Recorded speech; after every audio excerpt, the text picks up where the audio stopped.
The future of AI is coming. Recently, we saw DALL-E 2 able to produce photorealistic images of anything that you want. Type it in, and it will show you something quite good. Now, it's still not perfect and relatively expensive, but already other models are popping up that are getting better and better every day that you can use for free on Discord servers. Now, this is a very interesting time. This is a time in which we are able to now realize the fact that content itself, the very act of creating media, is about to plummet in cost. An average animated film that goes live in theaters takes $50 million to create. Now, films and movies are still happening in 24 FPS, 24 frames per second. That is the equivalent of 24 photos every second. Movies are just made of moving pictures. So our ability to create photorealistic images means we are not that far away from producing entire animated films simply from typing in a prompt. Hey, I want to create Batman fighting a new superhero named Copperman. Copperman's identity isn't revealed to the end until we find out it's Donald Trump. Anything that you can imagine can then turn into a full film. As we continue to progress other things such as these language models, we'll be able to create micro realities that are generated by a computer. Movie scripts, language, conversations, etc. Similar to your brain dreaming. This is really, really interesting. This is a peculiar time. And what the new bottleneck of content creation will not be the actual creation of it, which currently is. Any content creator you know has a million ideas and only an ability to do, one good video a week, even for the biggest creators. And what we'll enter is eventually a phase where that costs pennies. I can simply create a TikTok video for a cent. And the channel ideas, the unique stuff, even that eventually can have a neural net of its own, deciding which channel ideas may be great. So what comes next? When the price of creating content completely gets demolished, what becomes the bottleneck of a media corporation? Currently, that is the bottleneck. The ROI of creating value from the creation of media. A lot of people create a lot of media that never gets actualized into any value. It's a sort of distribution of value that is really, really unfair. The most successful basically get all the rewards. It's similar to your chances in being an NBA player if you're very into basketball. Lots of people try, but few make it. Now, it's not as rare as being a basketball player. I'll say that for anyone watching who wants to be a content creator, but that's not the point of this video. The point of this video is to talk about where does it become a bottleneck? And if you can open that bottleneck up, what capability you get. So that bottleneck, if you have all the content and you can create it for channels instantaneously, is simply the actual railways that deliver it to users. So the act of creating the YouTube channel, of not getting recognized as a bot that is uploading content. And then, of course, the natural distribution of the algorithm hits very hard and is a way for the content creating machine to actually learn to farm more engagement. It won't just be the future of algorithms which create media, which curate media, but it would actually be algorithms who figure out what exact media to create to be the best for the end user. It will create whatever we engage with. And that's pretty interesting. That's one thing right now that, in terms of looking at everything from a perspective of a better future for humanity, is a super important thing. Our algorithms right now are destroying us, especially in America and especially from TikTok. I mean, especially in America, simply as a means to say that there is in fact a shown difference between the Chinese TikTok and the American one. And there is more and more YouTube videos coming out detailing really how big of a deal this is. This is truly the consumption and creation of culture. It's what is cool.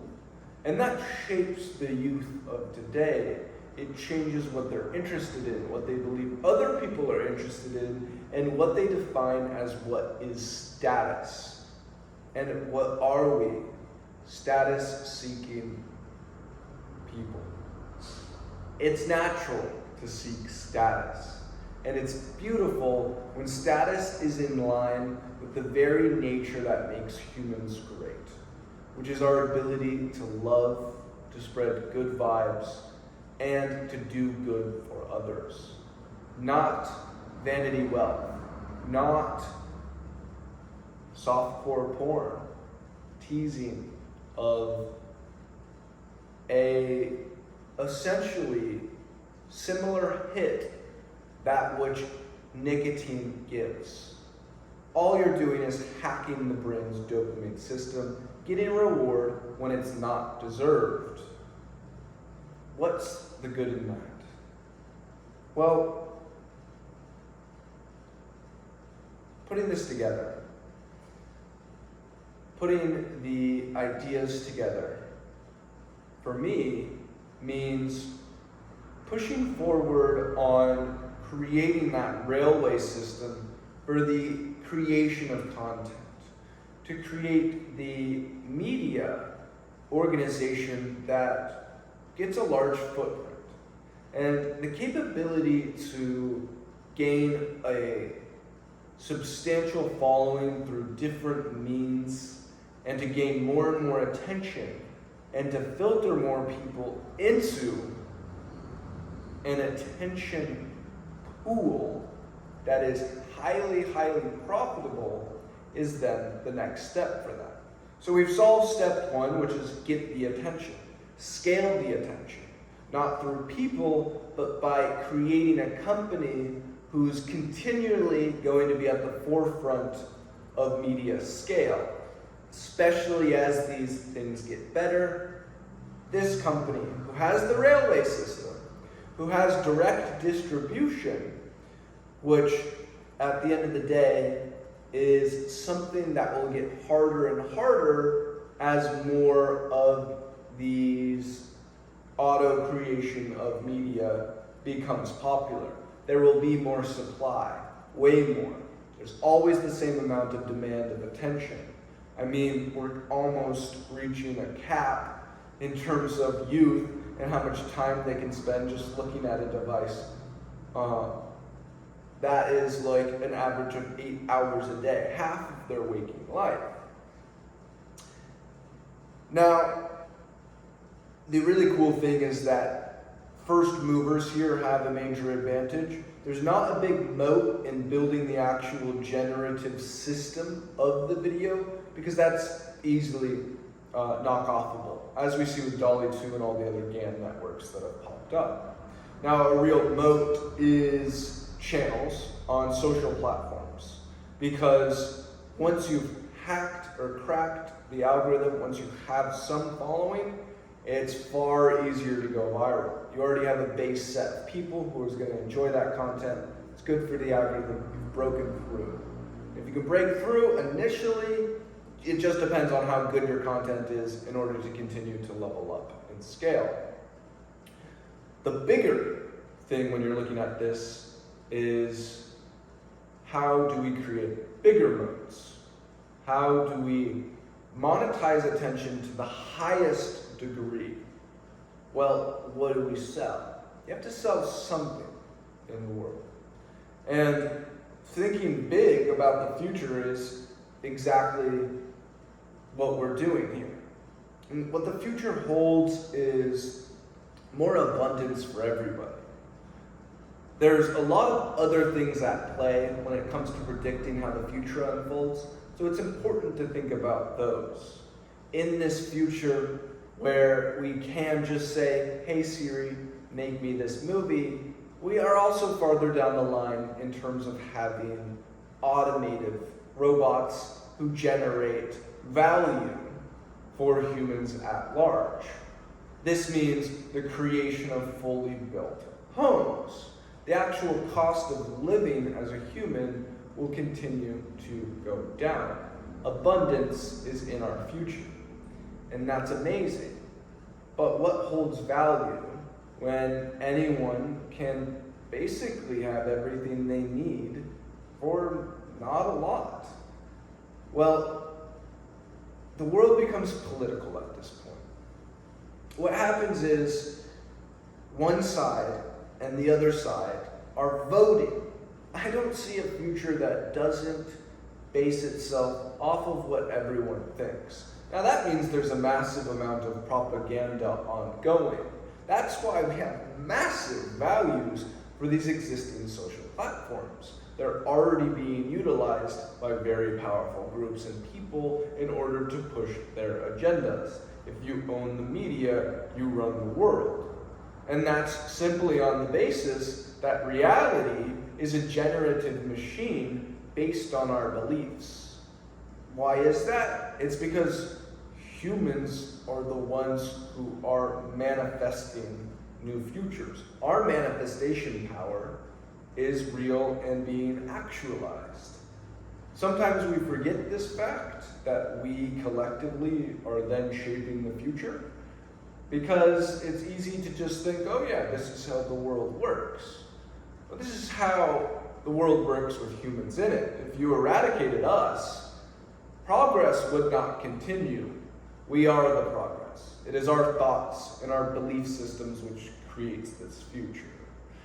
And it is a shared reality that we have. Is there people who do want this to not be a shared reality? To continue to have leverage of the ability to manifest the future and to decrease the leverage of others? For sure. But do we hold on to faith in a better future, an inevitable future, that the good side will win? Yes. Are we going to sit back and do nothing for that to come and happen? No. We are called upon and asked to act, to set forth in motion this inevitable will of God. Whatever you want to refer to it as, if you're just optimistic, if you just have faith, or if it's deeper. And what then becomes the greatest thing? Well, it's just myth. It's just the story we tell ourselves. And it's just the character we play in that story. And thinking about that, of course, if you're able to wield this very large, powerful media device, what you want to sell is the greatest myth. And what should it be in order to get everyone on board and to be in line with the will of God? It should be the best equitable future for everyone. The creating of a utopia, of a kingdom of heaven, where it's not ruled by a small class. It's not you own nothing, you have no privacy, and you're happy. That would be the wrong one. And that is a public statement released by the World Economic Forum. Obviously, many people are becoming more aware that there is an elite ruling class. There is cohesion between the global elites, and that plan has directly been told to us as you will own nothing. And that's the thing. If we own nothing, well, who owns it all? It will be some people. And I think then that is the greatest myth. We are becoming a global party. We are becoming a global civilization. And this globalism is what some of these kind of new political parties have created. It's the cohesion of governments between the United Nations, between the World Economic Forum, the different leaders and the powers at play who actually are controlling these governments in different facets and areas.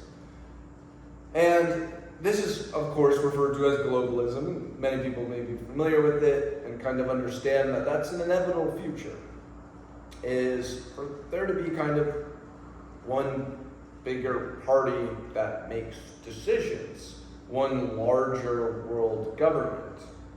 And I think it's important that that is at least as corrupt as possible. That the current plan and agenda, which is essentially a political party that humans are voting on with their money as the future. And when I say people are voting on this with their money, what I mean by that is we have no choice. The powers at play are in fact quite powerful. We are kind of all sheep in this situation. And the thing that we can look towards is simply that fact of abundance that will bring about the switch in support. When I have what I need and I can make the decision to hold back from X and X in order to support a better reality for all mankind, I believe that we together will make those decisions. And I believe that political party that currently exists, the existing global elite and their plans, the global reserve currency they're creating, the World Economic Forum, have lost the hearts and souls of the people already. They're fighting a control battle, a battle that is not based on winning people over, but leading from a more totalitarian rule, from one of, we're going to make this happen, you have no choice. The obvious end winner of this game of politics is the one that people choose. In the hearts and the minds of good for all, of all people represented. It's, in a sense, a recreation of American history. In 1776, where people said, no, I will not support this. I want to be represented. That is the setting of a grander myth. The myth of a political party, of a global future, that the people own and decide, where everyone gets to create a true democracy for humanity, and everyone gets a vote. At the very least, we devise a less corrupt system. Better education for people is due. And it will happen. And it's a part of my plan to be a large player in that. Starting out with this decrease of the bottleneck of content generation based around selling the myth of a better future for all men and women, which will be mimetic in nature. In order for things to spread and for people to spread them, we can take the existing frames of thought that people have for these ideas and concepts, and we can build one that gets support. It's not hard to win right now, this political second party.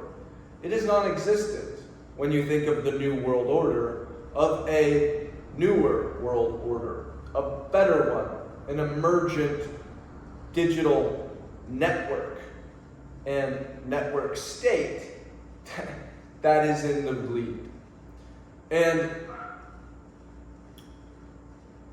here's some of the concepts and ideas that go into that. Rather than New World Order, we're calling this the Moo World Order. Moo! I think it's important to meme to win. I think memes are fun. And I think the myths of the future should be fun too. It is something to be said that whenever the New World Order exists, everyone can just reply, moo, or moo, and that to slowly become more meaningful. I can see that as a meme that will spread. I think it's important for us to have deeper symbolism, to take these existing frames, as I said, and to basically knock them off. BlackRock, for example, already starting off with a bad name. You don't want to support that. Purple Rock. That representation is like something that represents kind of a combination and the coming together of opposing sides. The goal is for us to be separated, because then we're distracted of I fight you and not we are one. The we are one idea is emergent, and it's the coming together of the red and the blue, the left and the right, the Crips and the Bloods. It's the Pepsi and the Cola, and what do red and blue make? Purple. This is where we get Purple Rock from. It's also, there's something to say for the fact that out of all the colors, purple is one that literally doesn't exist. It represents something deeper. There's this idea of the alpha and the omega, the beginning and the end. And on our light spectrum, the kind of start and end, your Doppler shift, is either red or blue. You don't have, in terms of that connecting piece between red and blue, purple on the visible light spectrum. Purple does not exist. These kind of weird esoteric concepts are fun ways to add deeper meaning and insights to the actual material of myth. It adds lore. It adds an ability to grab someone's attention and heart and mind into the greater myth. It makes it deeper. A meme at the front, but then when you dive into the material, it tells a deeper story. Something that shows itself to feel more inevitable. More like, wow, this is powerful, this is big, and this is the future. Web3 culminates a lot of these ideas together. And a big part of that is this user ownership, user transparency, us owning the platforms we're a part of. And I think that's not just going to be true for platforms, but for the world. And taking away centralization, which is inherently leading to corruption, because man is imperfect when wielding power. We don't want more Schmeagles, meaning we need less direct power for single nodes in this entire organism that is us. So, rather than the centralized intelligence agency, we've crafted the decentralized intelligence agency. Would you look at that? It's a meme with a dream. and it's fighting the greatest fight that could ever exist. I've just simply been writing nonstop about this sort of stuff. And I had no idea how embedded into my neural framework it was until I decided to sit on this couch and give this speech. I am impressed with myself, is what I am saying, with my ability to deliver these concepts with no prior knowledge that I was going to deliver them. Besides the fact of me thinking, oh, I should set up this area and see if it would look good as a place to film a video. Then when I sat down, it became, well, what video should it be about? I was just writing about specifically the AI video concept and the importance of that. And that was giving me the base layer thoughts of, yeah, you can create that, but there's not a real moat there. And it tied into the bigger overall picture that's been developing in my mind of the things and the myths for myself to create that would give me and actualize the potential that I saw ever since I dropped a tab of acid when I was 18. It's, in a sense, messianistic, and I think we need more messiahs. I have taken on the thought frame, and this is one of recursive faith that I like to use in order to shut away fear of, I am a prophet, and if I am not, it's better to think that I am. It's a fun thing, honestly, because it allows you to actually enter the reality, to LARP as that character, but to take the seriousness away from it. This is something that in Buddhism is a question that comes up, where one is supposed to diminish their ego so much. But one of the four main vows of Buddha himself was save all people. And it's kind of hard to kill the ego and also then go save all people. So I think for me, that's a good way for me to take on this messianistic character, but to then still sort of look at it as its own myth that I'm able to tell myself. And rather than, being like, I am the Messiah and the one Messiah, I simply see the power of belief that hell is held in kind of taking that on.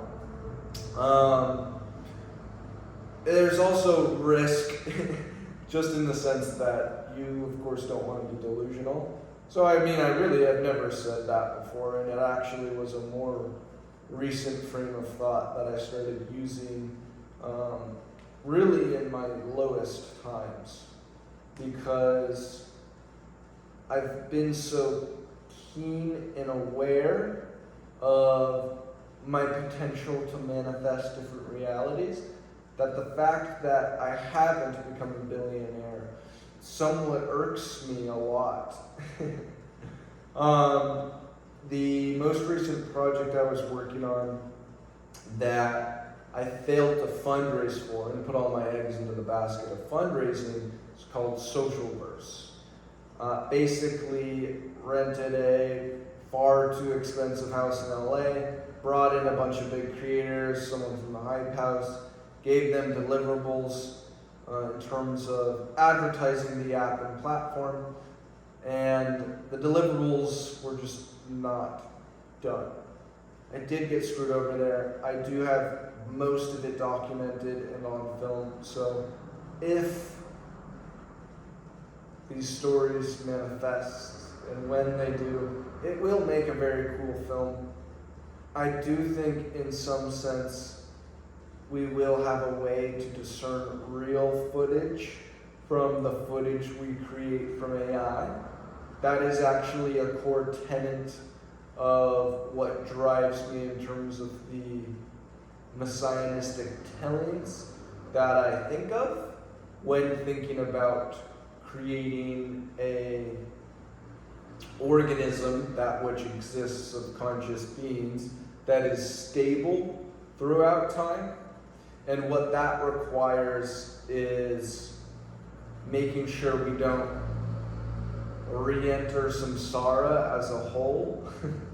Bring Buddha back into the picture. Which samsara is this idea of the cycle of rebirth and death. The connection of the alpha to the omega, the beginning. And it's interesting to try to tackle that problem. And it's thinking way too far ahead to think to the end of time of the universe, but I think it's quite easy to think about what we have coming up already in reality, which is Neuralink, and that would be a representation of the ability to have a full dive VR, is what some people call it. And this is represented in different movies and represented for what it would do to the user, which is if I am unable to tell when I exit that reality, then reality itself becomes not real. If I ever full dive the VR, that is as real as my present existing life, coming back to my present existing life is ruined. I don't know then if this is real. Sure, right now we can be like, yeah, it's infinitely more likely that we are in a simulation than this being base reality, but it's still speculation to our brain. We still treat this as the ultimate reality. We still see other people as real, and that allows us to really love them. That is a glue that connects our organism together. And I think that needs to never die. So as a part of the mandate, the prime directive of the United Meatverse, it is that, one, no machine should ever be made in the likeness of man. I should never think a human is ever human and then find out that it was a robot all along. That would ruin other humans for me, because I would lose full faith in this person being real. We already know that fake news is quite terrible. But imagine reaching a stage where you have to doubt very aspect of humanity that is most dear to our hearts, which is the shared ability of existence, the ability to be here with other people and to love them, to have family that we care about and believe are real. Machine should never be made to be indistinguishable from man.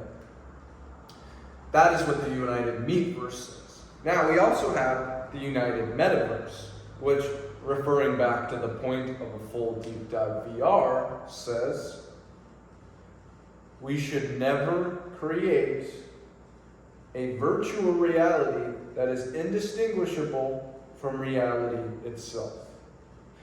These are two factors that if we avoid them, we will continue to be able to attach ourselves to this reality simply in the form of faith that it is real. And faith is a necessary thing in order to lead towards love. Never let the love die. Faith leads to hope. You have faith, you're able to hope. If you can hope for that future, you can start to really envision it and to care about it. What more is love than the maximum, maxed out level of caring about something? Because the opposite of love is truly apathy, the complete lack of care of anything. If we can make love permanent, if we can together love everything and everyone unconditionally, and if we can start building that future, that which excites us, and build a newer world order that has a leaning from all people as positive, then I think we're going to have a really good time in the future. I invite any other great minds and thinkers who come across this information, which I think you have accessed for a very divine reason, to follow that internal divinity. If you're someone who follows Jesus and you ask yourself, what would Jesus do? Well, Jesus would be a prophet, a Messiah. He would act to the highest degree like he is the chosen one. I think we need more of that. I think we need more people to take the step forward and to try to create that better reality that is in line with the vision led by God of a kingdom of heaven brought down to earth and spread throughout the cosmos. And there's an interesting thing that I want to bring up that I recently came up with, which is if the Fermi paradox is in fact true, I think there's another solution to it that we're overlooking. If we are truly the only species in this universe, then we, the ones of us who may cross this bridge of mortals to amortals, men and women who are able to continue their conscious lives far beyond what any man has done before. Born right at that sliver of time where the crossover is possible seems peculiar to me, and I've been very skeptical in my life. But that is interesting. And so what comes about? Well, an answer to the Fermi paradox, to the idea that there are none other consciousnesses in this cosmos, which is, of course, astronomically small, is just farther proof that you were meant to be a piece of the generation which was set to inherit the galaxy at large. That is something quite interesting. And we don't know if that will come true. There's other great theories like galactic preschool theory that exists. And to briefly go over that and extend this video, because I'm quite enjoying laying here talking about these esoteric concepts, would be to say this. It won't be too long till we do figure out how to continually maintain our host body. Like figuring out how to repair a car. We run off of energy. And the sun every day creates something like 11 trillion lives worth of human energy. So I don't think we will have a big problem sustaining that which we need in terms of the caloric needs, especially with stuff like what they're working on at CERN and the particle collider, which the future of that is true alchemy and the creation of material into any other material. The future will look like magic the same way our current present reality would look like magic to someone 200 years ago. So, this rapid evolution with our DNA, with our very building blocks and code which creates us, is moving rapidly. Many people have come to this realization or understanding that our code, in its very nature, is coded for us to pass. DNA, as its own optimizing function of DNA itself, doesn't care about an individual host, but simply that it survives and passes forward. So, what it does is not need to keep its host alive, but actually optimize somewhat for adaptations and mutations. Imagining a human who reproduces once in 1,000 years versus us with, say, 20 years in an environment, and fast forward that environment 2,000 years. Which one will be more adaptable and mutatable, kind of prepared to adapt in that environment? Well, one of them went through 50 generations and the other through one. I think it might be 100 generations because I said 2,000 years. Anyways, the picture is still the same. 50 to 1 ratio in this effect. We have no reason to live very, very long lives.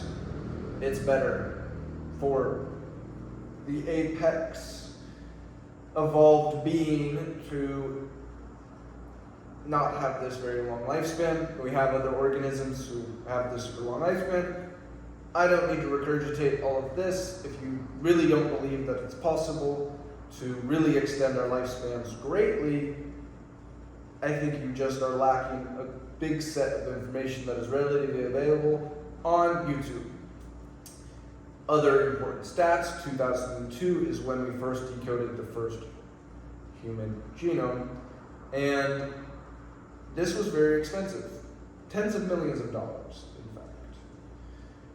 It was something that took over a decade. Now it is a few $100, and it's done in minutes. So this progression that we had with computing is happening in the DNA field. We have AlphaFold, who just very accurately is able to understand protein folding from a sequence of DNA. We are figuring out the very building blocks of our own nature, and it is safe to assume that within our lifetimes, this too shall pass. Death, or it being an inevitability and not just an option.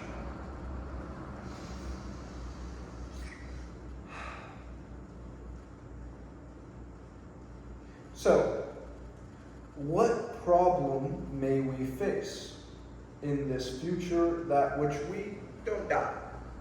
Well, let's think. Imagine you're born into what one could only consider utopia. Imagine you were born 200 years into the future. You're at the sliver of time where our dystopian and not perfectly crafted reality, our non-superintelligence-based being, is transforming over to the other side. And I think this is a necessary step. I don't think you can start on the other side. Everything is relative, as we understand. If I never can understand fearing death, would I ever learn to love life? Many deathists, or people who say that we shouldn't extend life because we need to die, bring up this point, which is, well, if you have all the time in the world, then you have no time at all. I think this is like training wheels. If you spend 100 years having to fear death, 50 years, 10 years, believing in it, and you learn to love existence and view time as precious, then these valuable lessons stay with you for a very long time. Who knows how long? But who cares? It's not relevant to think 1,000 years in the future. We have no idea what that looks like. But it's relevant to think of ways that would annihilate humans in the future, that would annihilate us if we are to seek that knowledge. That's what's funny. These annihilation paths that I speak of is not of a fear that AI is going to murder us all or that global warming is going to kill the planet and we're all going to die. I have full faith that we will make it to an end state. A point at which we have an amazing reality. What I worry about is the temptation of the fruit. I like referring to these biblical stories because they have high impact and, funnily enough, high relevance with the way things are playing out. These stories that humans created in the past tend to be coming true. Not all of the stories, there's a lot of fluff, but there's some base stuff which represents real problems that we'll face. I think in the Garden of Eden, the apple, the knowledge that you will ruin the Garden of Eden with, is the fact that that Garden of Eden is just as real as what can be produced from neuron signals in your brain. I think the true red pill is that the blue pill is what you really want. The red pill is realizing that accepting this reality and finding unconditional love for it is what you've always needed. To find the non-existent purple. Get purple pilled, baby. I missed a piece of the galactic preschool portion. Let me finalize that topic now. Boom, we have this problem in the future. We can't birth babies into our utopia. They have all the time in the world. They never learn urgency. They never fear death. Damn, they're straight up just depressed and nihilistic. They never got a chance to find any meaning from this time period right now. Right now, the only scarce human resource is fulfillment, is good karma, is the ability to help the fellow man prior to a super intelligence solving all of that. Humans need not apply at that point. It's a very good video by CBG Gray. So, what do? Well, we have basically infinite power, a Hey Siri that has no limitations. And so what we do is we say, hey Siri, hey God, hey ASI, I would like to have more conscious beings birthed. Can you please recreate that first environment that allowed us to cross over from dystopia to utopia, build an environment through which people will initially fear their death, but they will learn the lessons of life through this. It will be like a preschool or a nursery for conscious beings. You can call it Earth if you want. Yeah, that sounds good. Similar to the simulation theory, this tells a story of the own creation of our reality. These I like to refer to as theories of existence, just as real as the theory that out of nowhere, matter existed, blew up, and then we got here.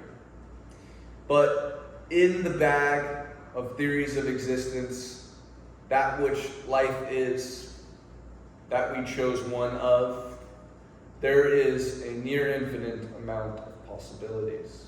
It's simply fun to explore what those might be, because we might be closer to understanding them in the future. And even if we never get to figure it out, maybe that was the plan all along. Maybe the real idea is just to continue to have faith, to look forward to that better future, and to enjoy it when it comes, to eat your red pill, which is realizing that you want to eat your blue pill, and taking that purple pill, climbing the purple rock, and saying, hey ho, we did it. We started a revolution that pushed away the corrupt global elite and made better reality. That sounds very fulfilling to me, and it sounds like exactly what I aim to do with my life. The cool part is it's a bounding function that death is. If failure happens, if death happens, well, there was no risk at all. There is no risk for seeking life. It seems that there is only reward. It was either truly meaningless, so there's no risk for me living in some perplexing way, or it was quite meaningful to inherit the universe and to actualize your potential. If you're watching this video, I hope you do, and I'm here to do it with you. I might say to myself, I am the Messiah, and if I'm not, then it's better to think that I am. But I simply realize that I am human, that I am not God.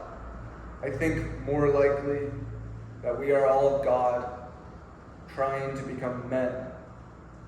I fear the men who try to become God. When I say men in this situation, it just sounds better than saying humans, but it means men and women. It's like the abbreviated form. I fucking love existing and formulating these thoughts into it being coherent, actual media that I feel is consumable. And I think I should get this edited with some cool little things which make it more engaging, because attention is a fleeting resource. And if we can just increase the retention rate, that would be great, because I'm sure this makes a lot more sense straight from my brain to my brain than it does to you directly. I went over a ton of concepts. I brought in a bunch of different ideas that I didn't go down the paths of explaining, because then this would have been a movie or documentary in and of itself. So if you do not fully understand everything, it took me quite a while to be here now. My entire life, in fact, it took me that entire time to be here. I was swimming, I was in my dad's nutsack, shot in there, there was, oh man, I mean, that was quite a time, I'll tell you that much. Cheers, love. Let's vibe.